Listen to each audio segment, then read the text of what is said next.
Hi, everyone. Welcome to the Summer Learning Framework webinar series. We will give people a minute to join. We are very thankful you are here today.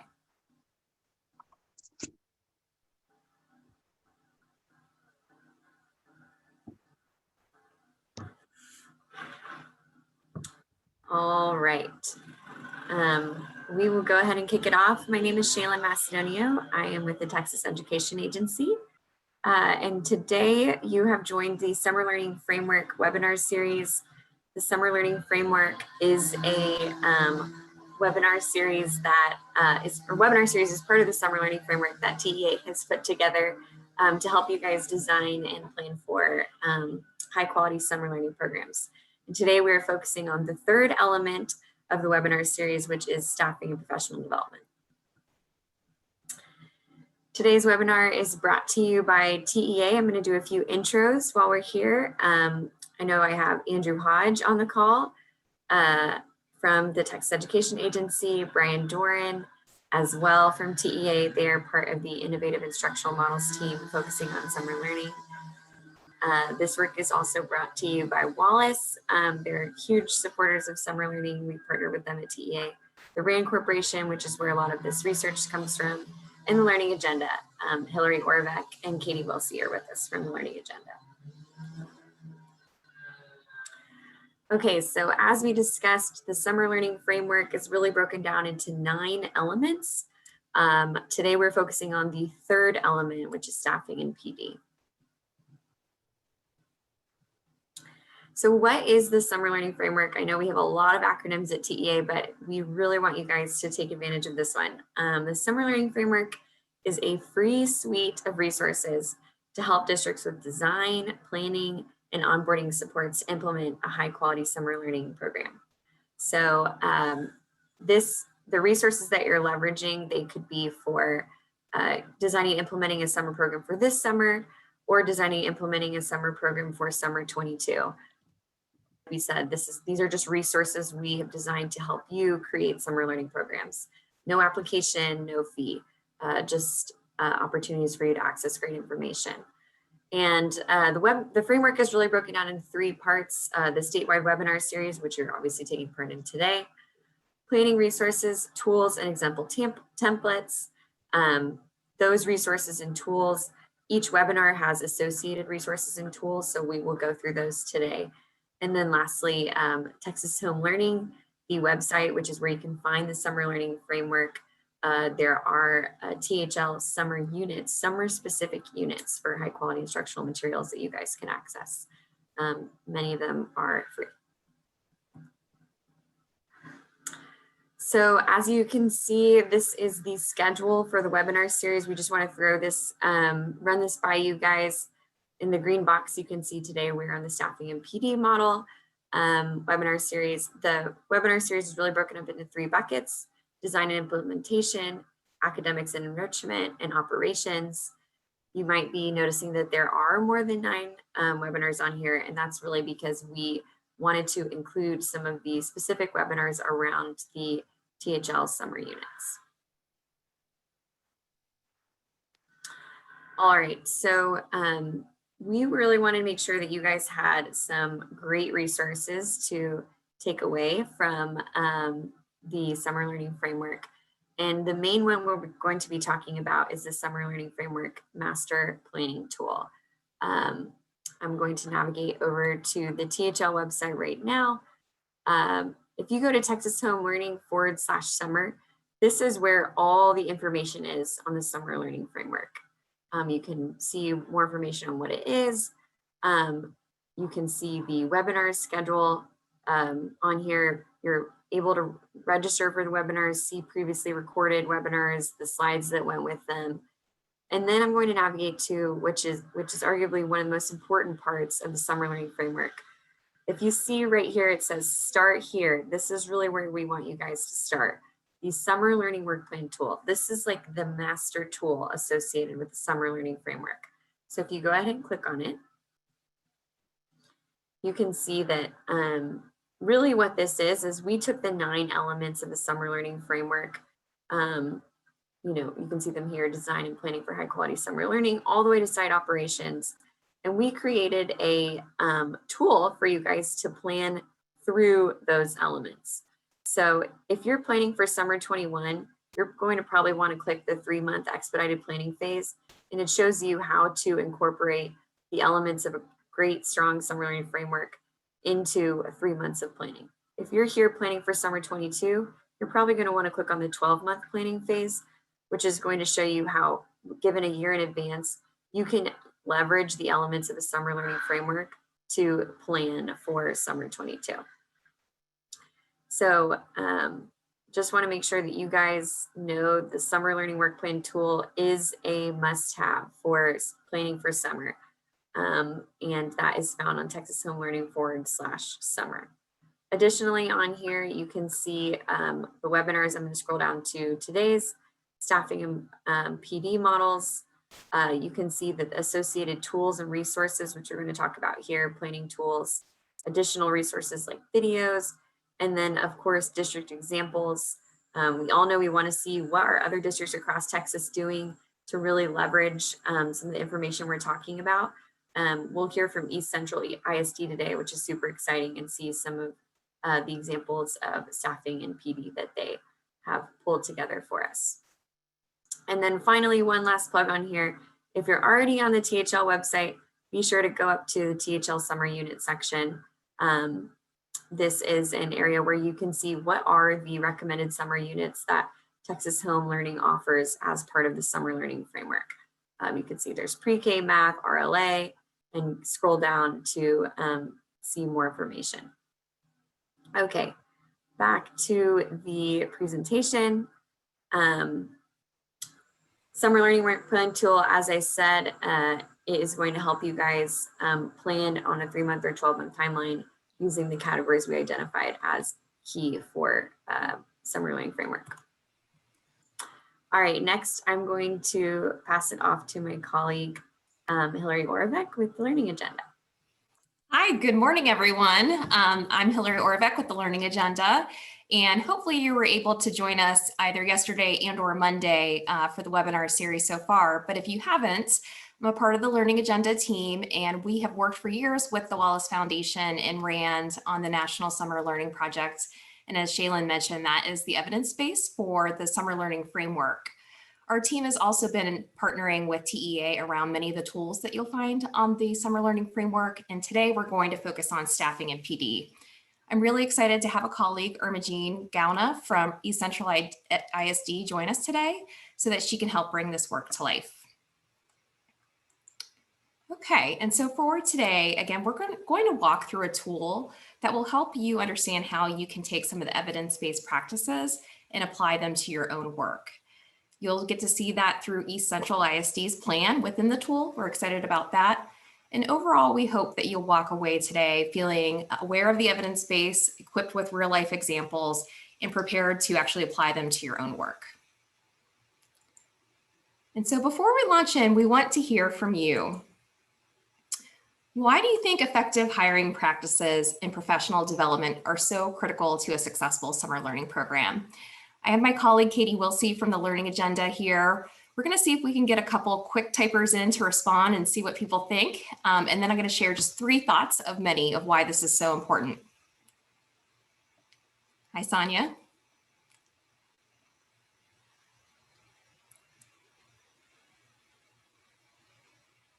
Quality staff is a quality program. I agree. Critical to ensuring high quality instruction. Thanks, Maria. Setting up teachers for success. That's definitely a theme you'll see.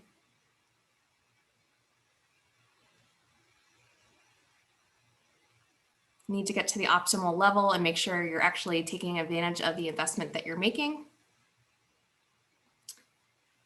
Okay, I'm going to start to just click through some things that I want to highlight that will preview what we're going to talk about today in terms of strategies. So one, I think we saw this very loudly in the chat and a clear theme. The quality of instruction has the largest impact of any school or program feature on student outcomes. And so the research cited at the bottom supports that claim. And there's more information on RAND's study that we previewed on Monday, Getting to Work on Summer Learning. So that's important to keep in mind. We say curriculum is really critical, but not in and of itself sufficient. The way that you're preparing teachers to deliver that is key. Importantly, in the summer context, it's really critical to understand that teachers have a lot less time to get to know their curriculum and their students. So we need to be thinking about that and how we're preparing them. And then finally, thinking about the summer context, it's important to realize that based on what we talked about yesterday in the student recruitment session, that a lot of people have a very strong kind of perception of summer being a time for relaxation.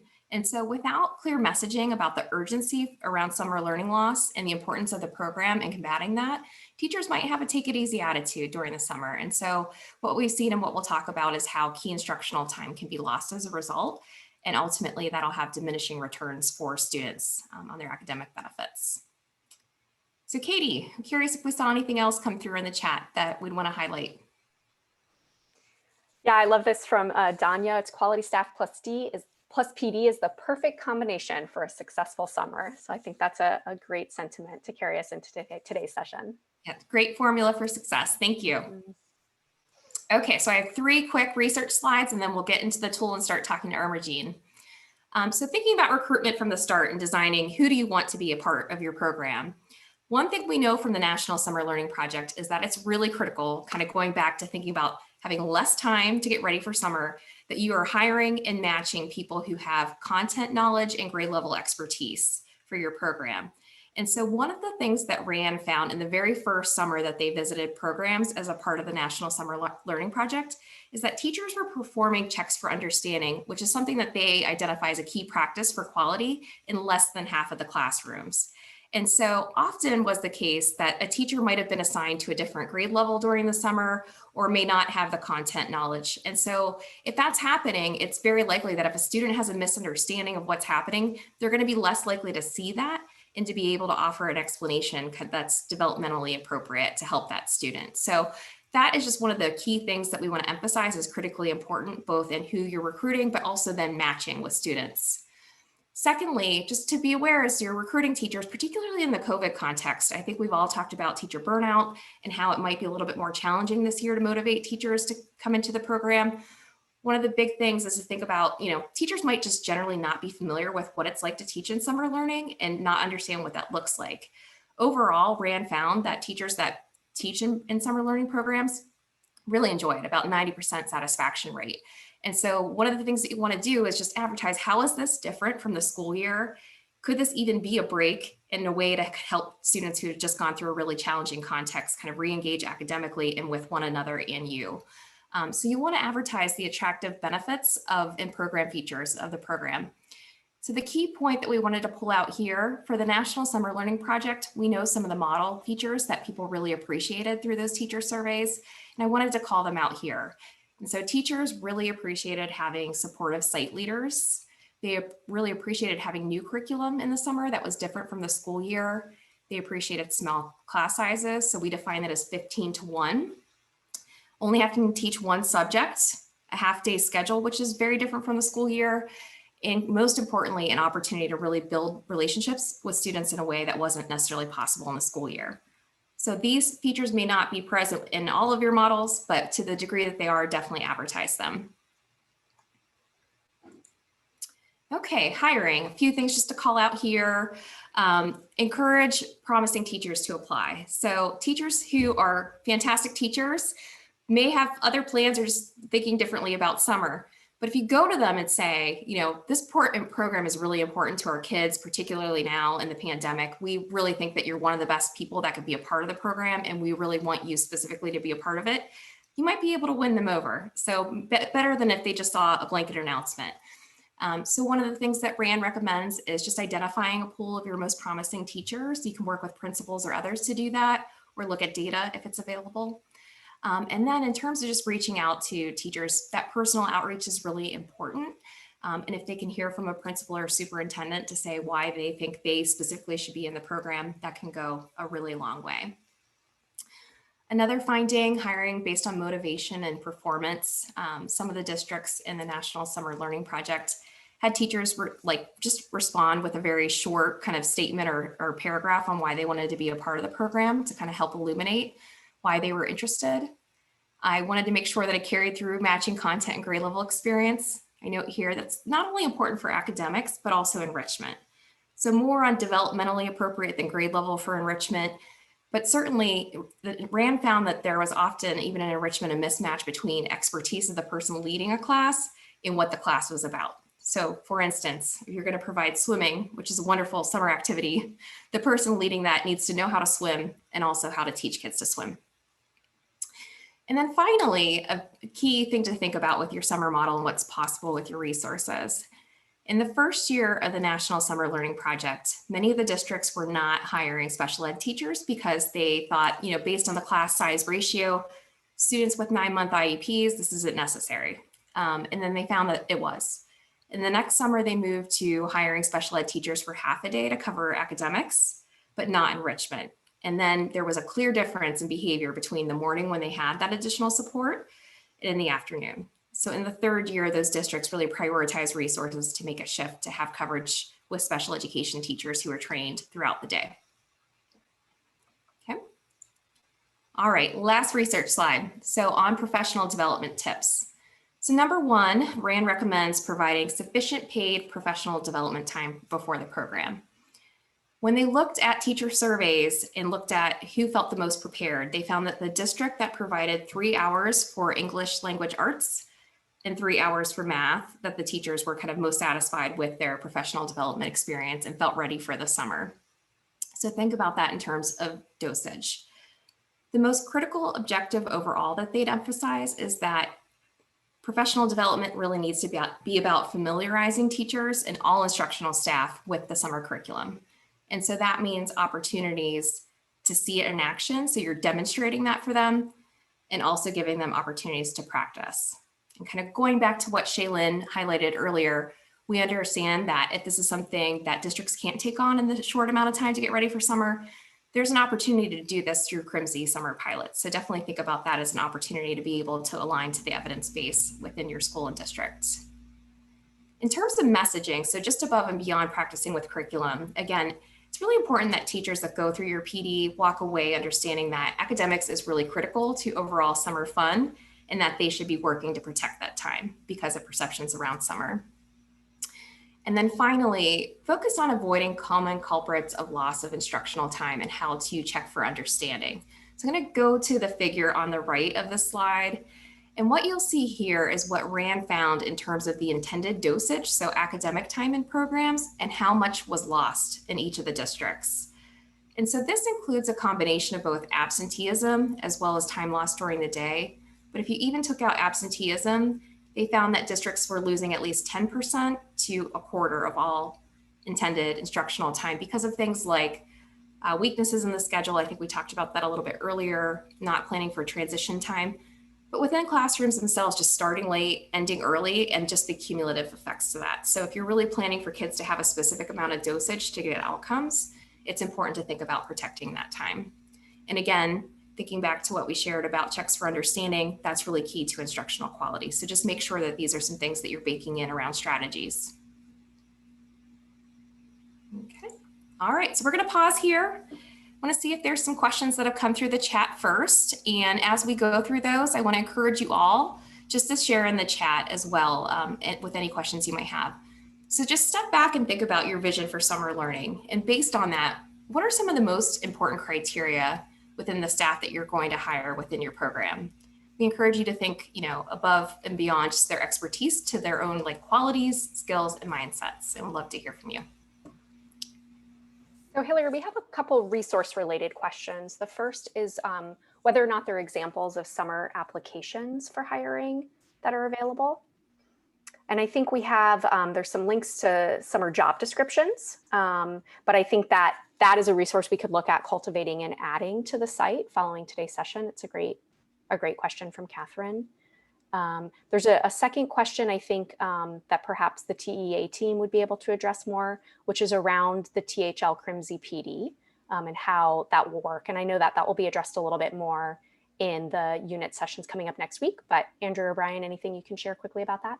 Yeah, I would love to share. Thanks, Kitty, and thanks for the question. So the PD with the COVID Recovery Instructional Materials Support Initiative, affectionately called CRMSI as we refer to it, It's all embedded to the individual curriculum or unit that you decide to do, that your teachers or that your schools decide to do. So it's onboarding with that actual curriculum and then ongoing coaching to help you do so. So really hits on those 4 points that Hillary was speaking about earlier, and ensuring that it is aligned to the actual curriculum that you would be using. So you can learn more about that. There's a webinar that we've recorded, and as Katie mentioned, we'll be having specific CRMC related and product related webinars all next week, and you can sign up on texthomeLearning.org/summer.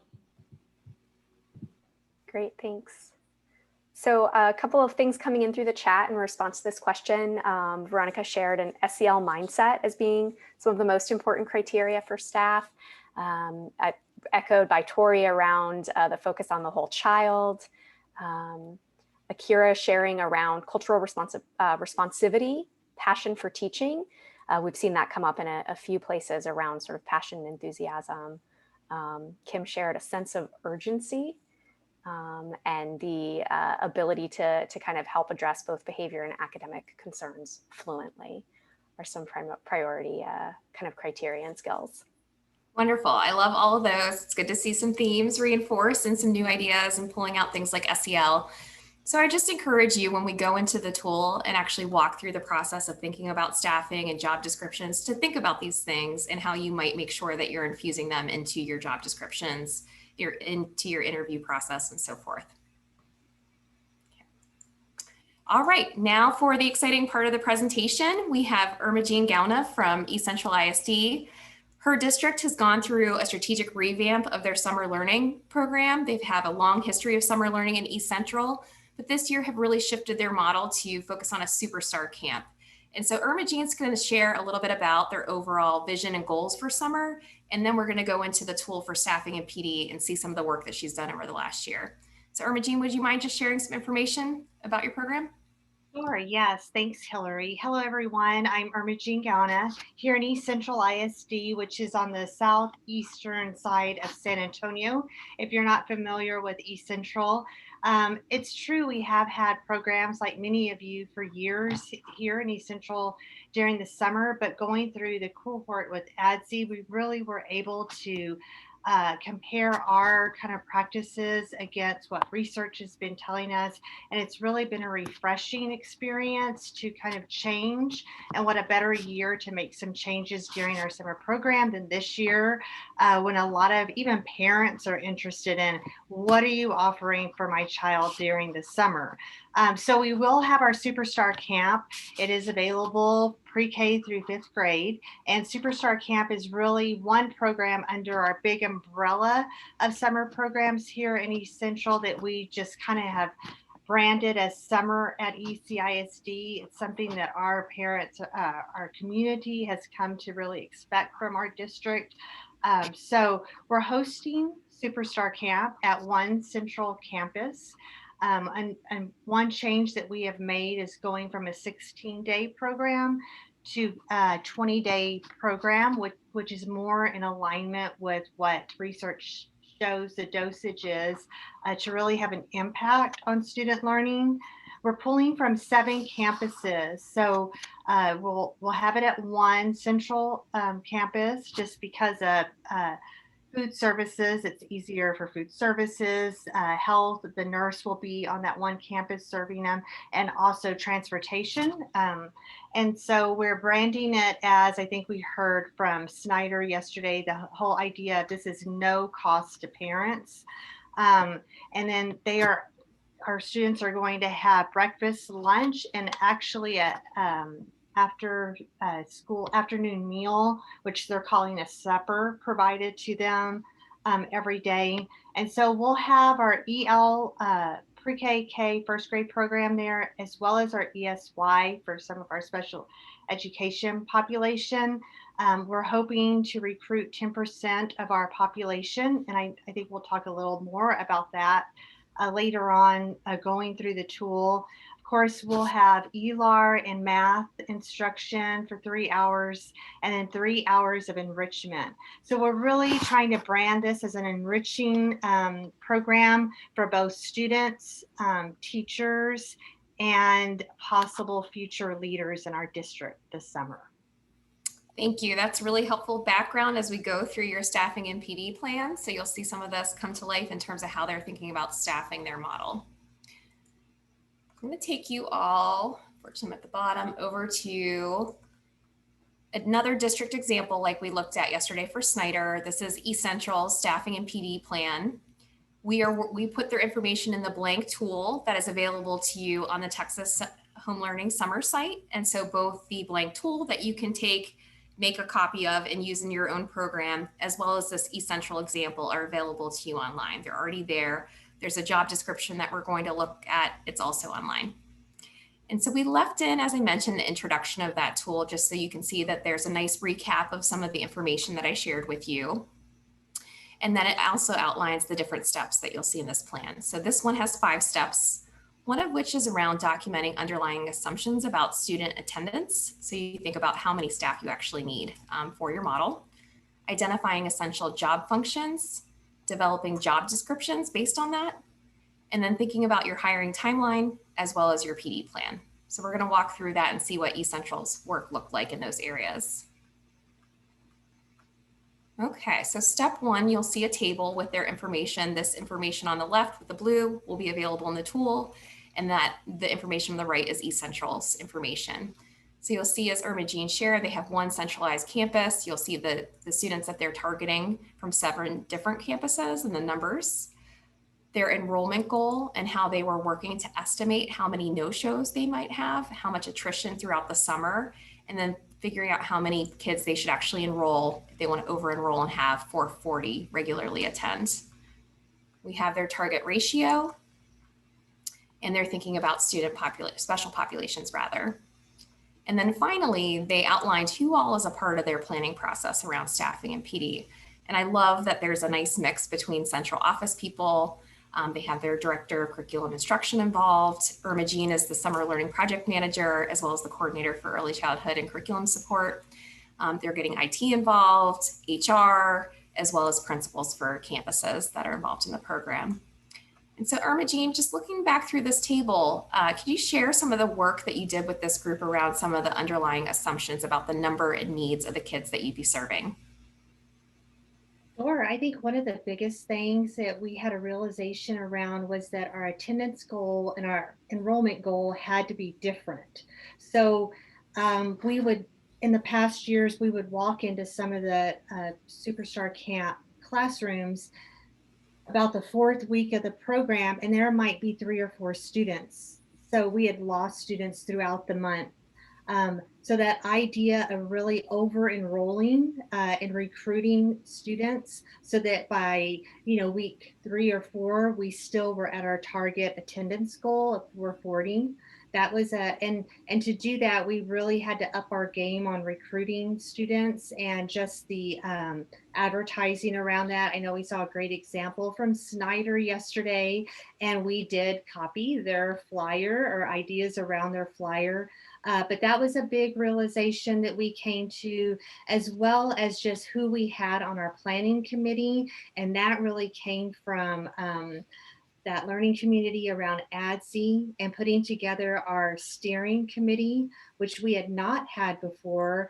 Summer programs really lived in one department in our district with really only one person that was managing all of it, even though we had site coordinators and teachers.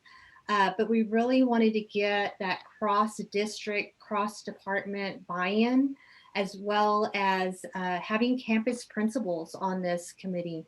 So in the past, campus principals didn't have a whole lot of input on the design and goals around summer program. And you would think that would be the first people you go to. They're the closest to the teachers and the closest to the students. So we really wanted to get a cross-representation of leaders around the district, people that had connections, people that might had ideas of how we could make our program more robust. And just the times that we're in meeting virtually, we are in 7 different buildings around the district, but we have managed to be able to meet once a month together for an hour and get so much done in that 1 hour, just because, we're not having to find a place to meet, travel, but then able to meet individually with the different people in our committee, either virtually or just through a phone call. So that has been so helpful and just really refreshing our summer program, is having all of this buy-in with all these cross district departments. Thanks, Irma Jean. I think that's a really nice reinforcement of some of what we talked about yesterday with Snyder, that it's really important to have a really strong project manager like Irma Jean or John and Anna help direct the program and have those meetings be organized, but that you have a broader team that you can be pulling from to make connections to needs around IT and HR, et cetera. Okay, so going to step 2, this is where you can start to think about essential job functions given your model. And so for East Central, there's only one campus, so I grayed out this middle row. But Irma Jean, you can see her work around who's involved in program administration, delivery, as well as operations. So thinking about all of the staff and not forgetting about the critical components of having crossing guards and bus drivers and cafeteria staff and custodial staff, and kind of having that be late in the game, but thinking about that up front and starting to make connections with those departments as well. And so Irma Jean, I'm curious, as you revamped your program model for 2021, did you make any changes to this model? We did make changes through our steering committee. They really felt strongly that our focus would be both on enrichment and academics, but really, like you mentioned before, keep that academics at the forefront of everyone's mind and bring in the enrichment to highlight that fun part of it. Like I think it was Kim that mentioned in the chat earlier, we have such a small amount of time. We want to make sure we make the biggest impact. So with that, we wanted teachers to still participate in PLCs. We still wanted them to get coaching and feedback. We still wanted our campus leaders to make classroom visits and observation and do that that feedback loop with the teachers. And that isn't something that we've always done in the past, because we've had one campus coordinator, and a lot of their time was taken up by managerial logistics, kind of working out transportation issues, and really they have not been able to focus on the academics. So through the steering committee, they requested that we have a new position of curriculum coach. So we were approved for funding for that position, which we're super excited about. So now there can be a leadership team during summer programs, and that curriculum coach can really work with a small team of teachers, looking at the lesson plans, the tools that came with our curriculum, offering that feedback, doing the coaching, so that we could really build up our summer program as an opportunity for our teachers to grow and get extra PD and extra experience, as well as future leaders in our district, trying out these new, some new strategies, trying out those coaching cycles in a little less high stakes environment, I would say. I guess it could go both ways. It is high stakes, but maybe with a smaller faculty. And just during the summer, it's just a little less, I guess, high stakes, but they could try out those coaching strategies and just develop new relationships with. These are teachers coming from all across the district. And of course, sometimes we get pigeonholed into our own, especially elementary, our own campus or our own grade level or department.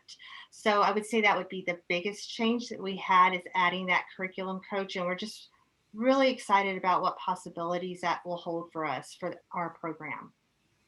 Great, thank you.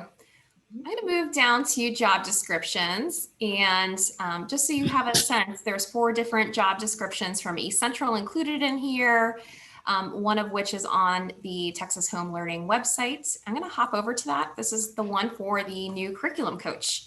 And so I took a quick look at the job description before the session, and I saw some things that I thought were really great about the requirements.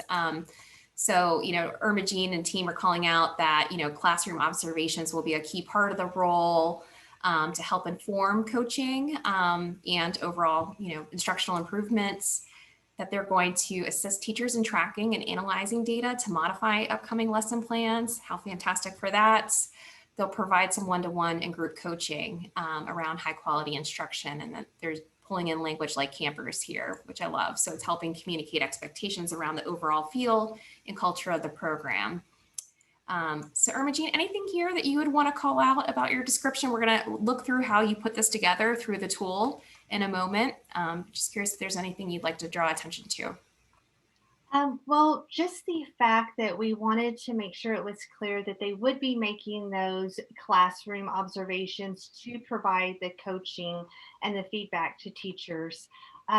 We really started this from scratch, but it does look a lot like our job descriptions for the regular school year curriculum coaches, our instructional specialists. And I would just say we got feedback from our instructional specialists that are at the district level, that they haven't always been involved in summer hiring or input, but they have a lot to say about what goes on in the summer program because they see the struggle that the teachers go through during the year and trying to fill in gaps, accelerate instruction. They want to make sure that this work continues through the summer. So just getting feedback from different district level people and campus level people.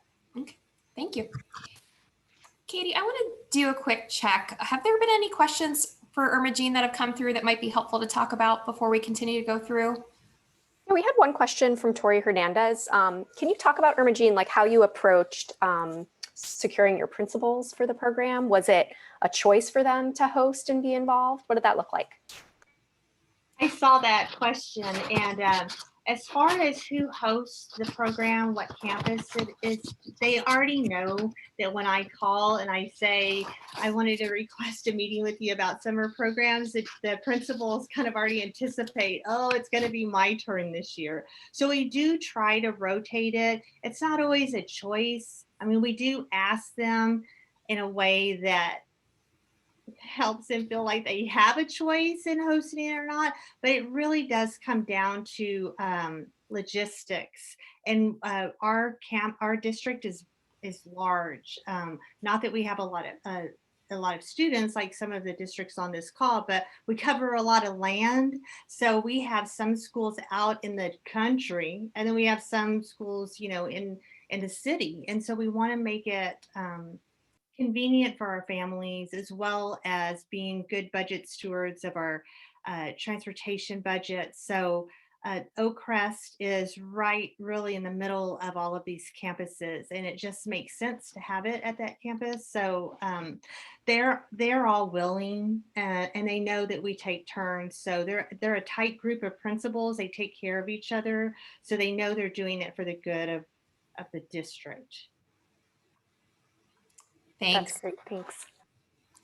Okay, so we're going to jump through the tool, and you can get a sense of how Irma-Jean and her team put together these job descriptions, the final products. And so the tool itself is going to ask you to think through various positions that we outline on the left, and we leave flexibility for you to add additional positions, et cetera.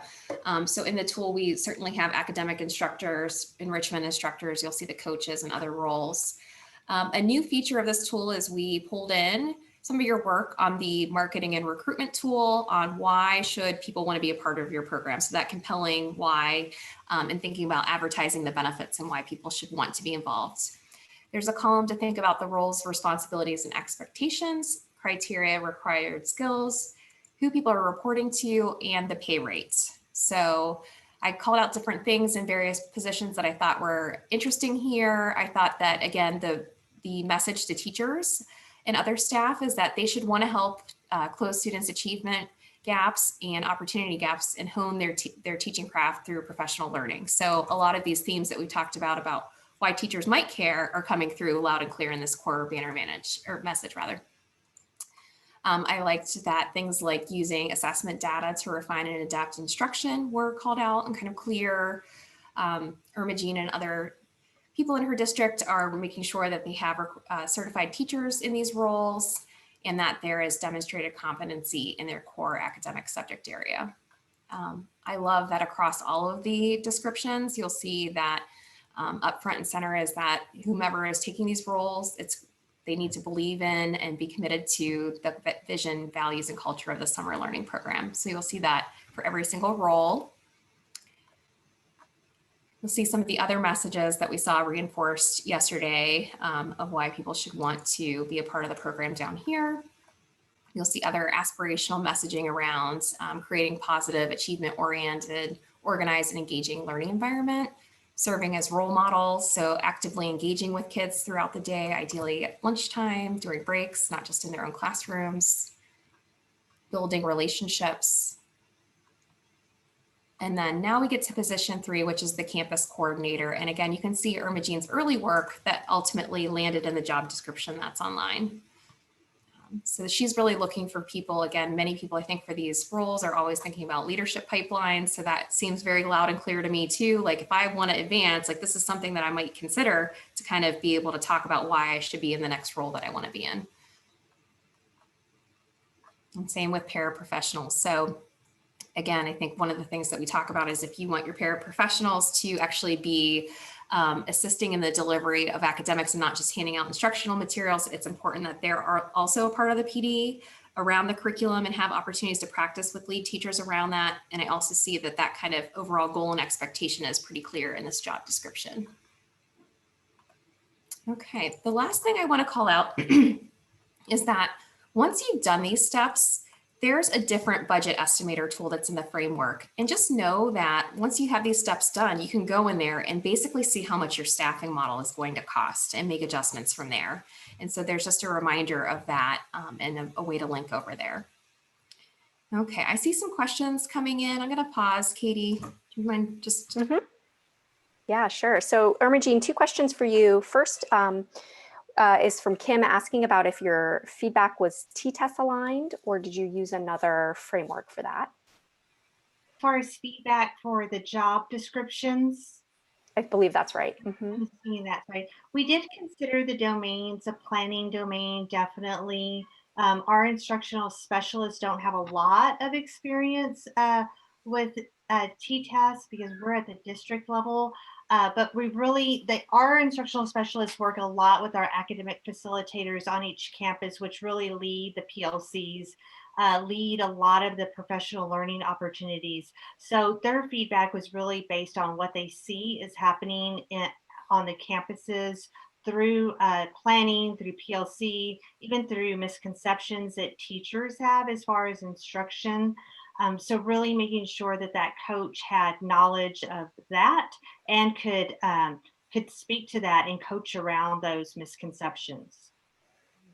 Great. Okay, thanks. And then another question coming from Catherine is, can you just clarify if you have a paid principal in addition to your campus coordinator, or if those are actually the same position and your campus coordinator is doing administrative roles? Yes, and we learned this the hard way because, of course, no one wanted to host the summer program if you were a principal, and of course, on contract pretty much all summer. You're planning for the next year.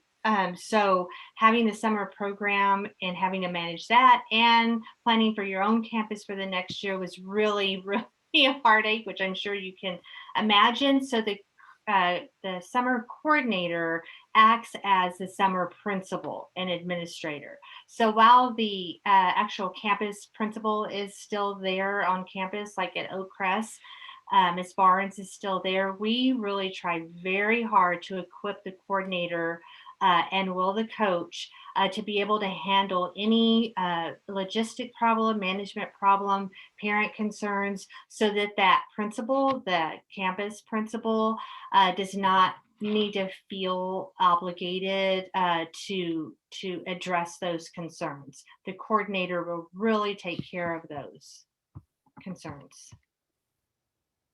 Great, thanks. We have 2 more steps in the plan. I'm going to talk briefly about step 4 and then jump to step 5. So developing staff recruitment and hiring timeline. You can see eCentral's example here of some of the key activities and tasks around determining staff needs and hiring timeline, recruitment, all the way down to interviewing and making offers. And so the thing I want to call out here is that you can see that the summer learning project manager, Irma Jean, is doing a lot of this work But importantly, within her distributed team model, she's able to pull in her personnel coordinator that's on her steering committee around the tracking process, et cetera, around the HR processes. And other positions. The federal programs director is really the one that's going to establish the pay rate. So she has other people to pull in where she needs for these areas of expertise. For step 5, this is for your PD plan. And so where you're really thinking through who are the different audiences that I need to equip for the summer learning program? What are the key topics that we need to cover? What are the goals and objectives around those topics? How do I want to do this training? Is it in person, asynchronous, et cetera? What's the frequency and duration, and what are the target dates? And so you can see Essentials examples in here for program leaders, instructional staff, and academic instructors. So I called out some things around promoting positive summer culture, how to protect instructional time, being on the topic list, talking about logistics, having time for practice with curriculum, and so forth. And so Jean, just thinking back to both your staffing timeline and PD, what are some of the things that you're doing right now, and what are you wrestling with? Okay, well, we do have our coordinators on board at this point. I'm so happy to have that. I would suggest hiring those. So because we have 3 levels of summer programs, let's just focus on elementary. So our summer coordinator is really going to assist me helping to plan the summer program, as well as hiring for the coach and the teachers. So I'm just getting finished with my preliminary meetings with those coordinators and just kind of catching them up on the work that's already been done to plan, but then also getting their input as to what their goals and visions would be for the program. And that was one of our interview questions: is what is your goal professionally as a future leader for summer, but then also what do you believe the goal and the vision of our summer program should be for students? So that really was a telling point in our final decision, although it was very difficult, as you can imagine. So right now we're at the point where we're getting ready to hire our coach. Our teacher and paraprofessional applications are out, or actually job announcements are out, and all of our applicants are applying through our frontline system, which is also something that is new this year. In the past, we've had kind of an informal Google form as an application, but we wanted it to really run through that frontline pipeline of applicants going through the process of filling out the application online. We felt like if our future coordinator or coach or even teacher was going to devote enough time to fill out that application on frontline, which takes a little bit of time, they were going to be really committed to the summer program, and they were going to put in a little more effort. So we felt like that was a good way to go. Great, thanks. And I see a question coming in from Siobhan about hiring a counselor for your academy. I saw that you have community schools involved. Can you talk a little bit about that role and what all they're doing? Sure. Communities in Schools is actually new in our district. I know a lot of San Antonio districts have had Community in Schools, but this is the second year that we've had them on our campuses. So because they work into I believe the first part of July, they actually came to us, which is always welcome, that you don't have to go find the resources. They actually came to us and said, we will be available for you in June at Oakcrest. And so with this, they're just actually now they're helping parents find where on our website that you can even register, because sometimes that's a barrier. Just the awareness of the program, that this is a no-cost program, getting supplies, getting resources, making sure they know how to register for transportation. And then when the program actually starts, they'll act as counselors on campus to meet with small groups of students, to assist teachers with some of those SEL competencies that we definitely want to work into our program. That's great. Thanks. And is that a contract position or just a partnership? It's a partnership. Okay, great. Thank you. Any parting words of advice for districts as they're pulling together their own teams around staffing and PD?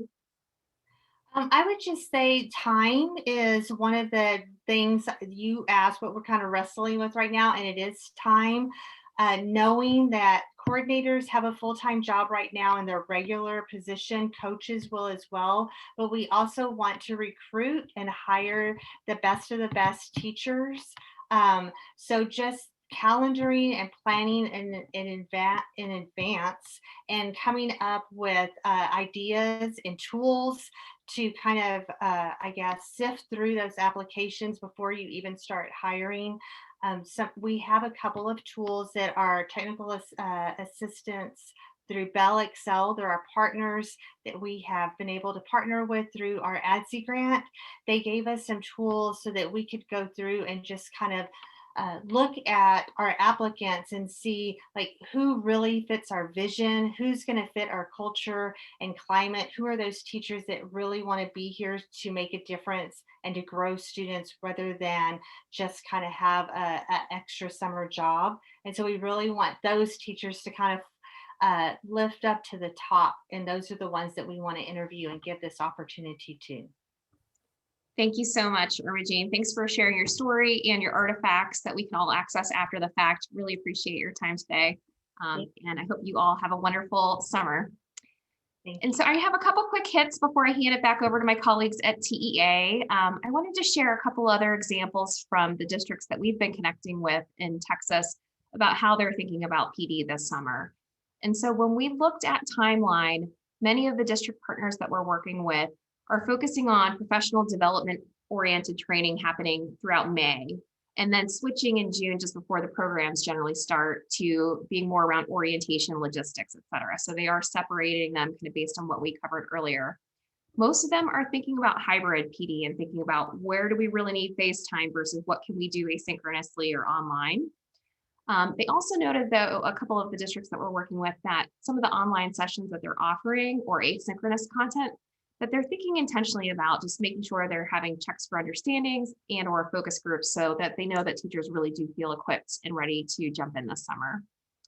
And then finally, and kind of a preview of what we're going to focus on tomorrow, many of them are thinking about how they can model their summer culture within their PD. And so that's definitely a best practice that we would highly emphasize. So one of the districts that you'll hear from tomorrow, Grand Prairie, is thinking about having a drum line there to welcome staff as they walk in the building, really build up the energy. A lot of them are planning to do an all camp meeting within their program, so they're going to model that. There was a key question in our conversation with them about like, how do we do this in our actual academic and enrichment, PD? And so a lot of them are going to model games and competitions to kind of keep things focused on learning, but fun. And so they're planning to incorporate that. Just want to share the overall, if you look at the work plan and kind of dissect it, what that looks like on a month-by-month basis. So April is all about staff hiring and placement. So you should be working to confirm selections around staff, extending offers, and really solidifying your PD plans. May starts to shift into actually delivering professional development, and then June, orientation. So again, hosting something on campus where teachers and instructors will lead activities covering things like logistics, et cetera, and having time for classroom setup. And then 2 final thoughts. We want you not to forget as you leave today. In your PD, definitely encourage your staff to engage with kids throughout the day. So we kind of pointed this out with East Central, but not only in classrooms, but make sure that staff are thinking about meaningful connections that can be happening when kids are getting off the bus, getting back on the bus, sitting down to eat lunch with them, talking to them during transitions, having high fives, making kids feel really special and appreciated. And then secondly, this is a quote from one of our favorite colleagues from Pittsburgh Summer Dreamers Academy, who's a part of the National Summer Learning Project. And so they do an amazing job in Pittsburgh in having high energy staff PD, jumping on desks, et cetera. You can see Melanie's colleague James to the right, but her famous saying is, if you want staff to be warm, you got to be hot. So hope you keep that in mind. And Shaylin, I can hand it back to you. Sounds great. Thank you, Hillary. Okay, well, we are super appreciative that you guys have joined us for the 3rd webinar in our summer learning framework. And I just want to walk through like, what are the next steps from this webinar? You guys heard a lot of great information today, but we really wanted you guys to have good takeaways. So step number one, if you look on the screen, access the staffing and professional development planning tool. So as we mentioned before, each webinar has an associated planning tool with it. If you go to texashomelearning.com//summer, you will be able to scroll down to the webinar that you're looking at. So in this case, it'd be staffing and PD modeling. And then you'll see that there is an associated planning tool and associated district examples. So be sure to access that if you want some really specific ways to think through planning for staffing and PD. The next thing is, as I mentioned at the beginning of the webinar, the Master Summer Learning Framework Work Planning Tool, such an amazing resource, covers all the elements in the Summer Learning Framework. That is also on the Texas Home Learning webpage. You can find that there. And then be sure to check out the district examples and resources we have associated with every webinar. Those are some great places to find, see best practices in action, and see what districts across Texas are really doing to incorporate this RAND research that we talked about today into the way that they're marketing, recruiting, staffing, planning for their programs. Next up, I wanted you guys to see again the Summer Learning Framework webinar series schedule. As you can see boxed in green, we have another webinar tomorrow. It is on summer learning, climate, and culture. Again, these webinars are all based on evidence-based research from RAND. So be sure to join us tomorrow at 11 a.m. Central. You can register for that online. We'll also be sending out a follow-up email from today's webinar where you can register as well.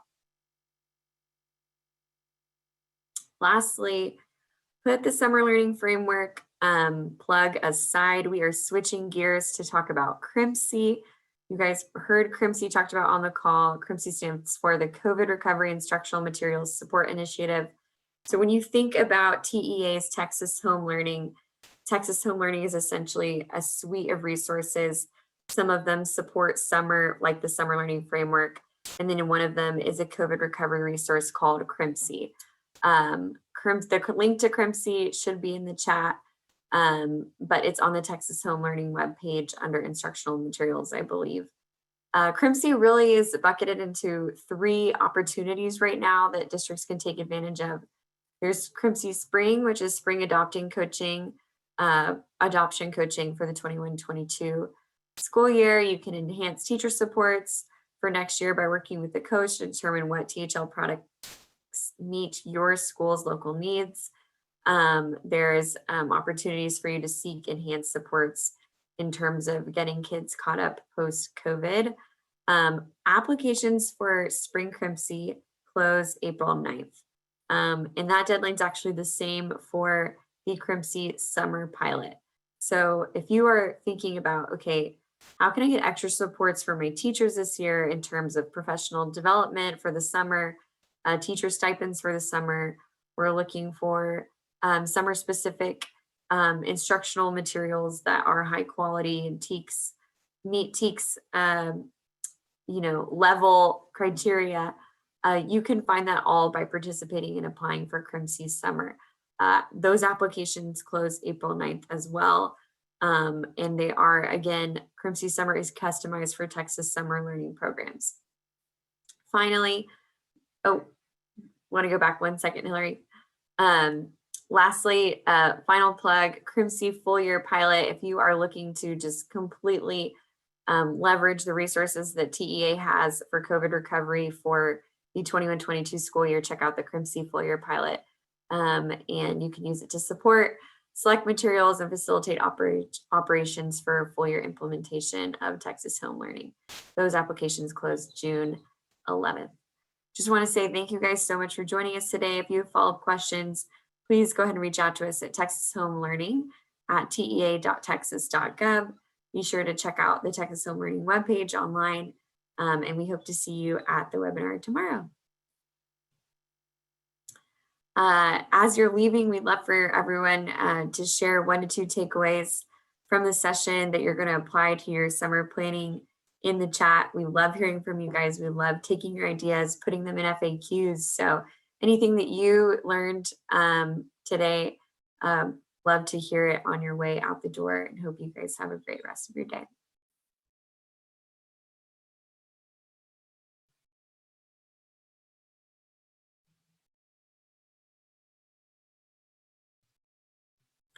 See that Yvonne Benton is calling out the EC tool and DHL site resources. Anyone else take away anything? Tori Hernandez loved the organization, the step-by-step of a planning tool.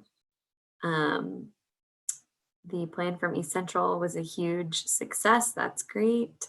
Creating a culture of caring, love that. Veronica Goldhorn is excited about the summer learning work plan tool.